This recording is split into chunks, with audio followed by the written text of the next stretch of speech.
it's never felt to me ultimately sustainable if any global need is met by Washington.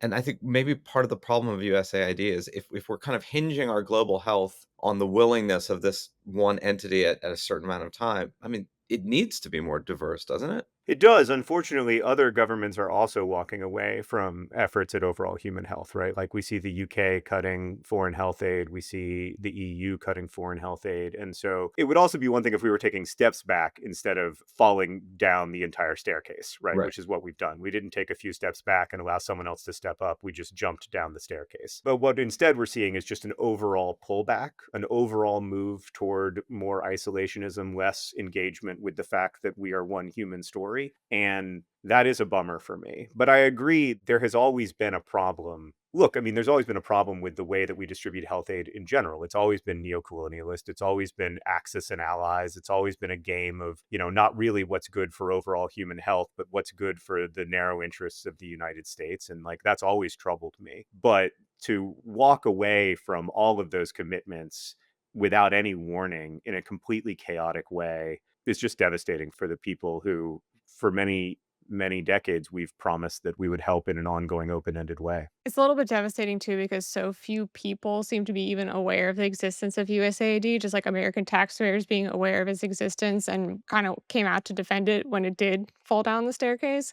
And I wonder sometimes if that does have to do with the fact that this story of like, look at everything that we have accomplished through this. Like, yes, there's plenty of criticisms, but if it was the case that like American taxpayers were receiving little cards at home being like, hey, did you know that 25 million lives were saved from PEPFAR over the last 25 Yeah. years? Like, Yeah. maybe we'd Half a feel million differently. half a million babies were born without HIV because of PEPFAR. It's an incredibly effective program. And I agree. I think we haven't done a good job of telling that story. And inevitably, I feel my little piece of that. And do you feel the book and kind of what you're going to be talking about for the coming months, probably quite a bit, is in service of, hey, look at what we have collectively accomplished. Let's not actually stop doing that.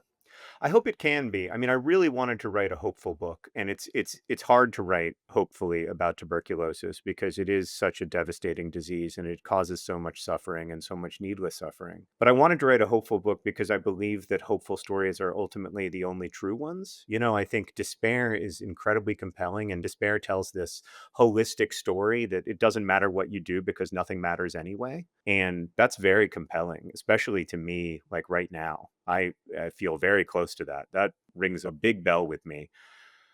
But the truth is much more complicated than that.